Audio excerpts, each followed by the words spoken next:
That kasi may mga commotion na nangyari, so some of our agents were put in contempt, so they're in contempt, but the Senate President agreed that he will be under, all those NBI who is in contempt will be under custody, and we will have a change of have own fact-finding and magkakaroon kami na exchange ng fact-finding.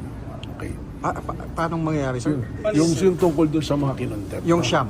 Yung Siam, Oh, anong mangyayari so sa they're kanila, still sir? in contempt, but they will be placed under my custody. Under the custody ng Of the NBI. NBI. So we'll do our own fact-finding. May fact-finding din yung Senate. Then we'll have compare. Pumayag yung mga senador sa ganun. Okay naman, no? And I'm very thankful na gano'n so that we can all go home, ano? Peacefully. Sir, how about the ICC warrant? Yung warrant, sir.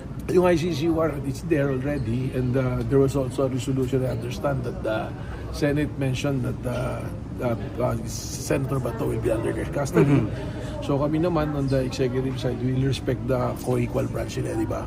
Oo. So we will hope that pag kailangan sumagot ni Senator Bato dun sa mga kailangan sagutin legally, mandato kung ano man yung invitation and all, so the Senate will be ready to present Senator So Bato. hindi also. siya aarestuhin ng NBI? Well, dahil they're already put in the custody of the Senate, so we will recognize that.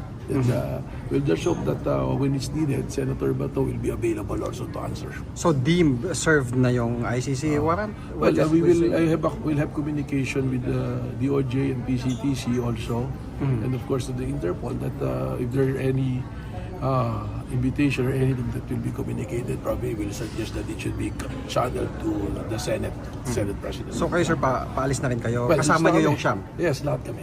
Wala ba, Yes, sir? we'll put it out. Under what grounds po yung arrest warrant from the ICC? Well, it's the same. Yung kaso niya sa ICC, no? Yung kasama niya si President Duterte, former President Duterte, no? Yung mga EJK. Thank you, Director. Thank you so much. Good night.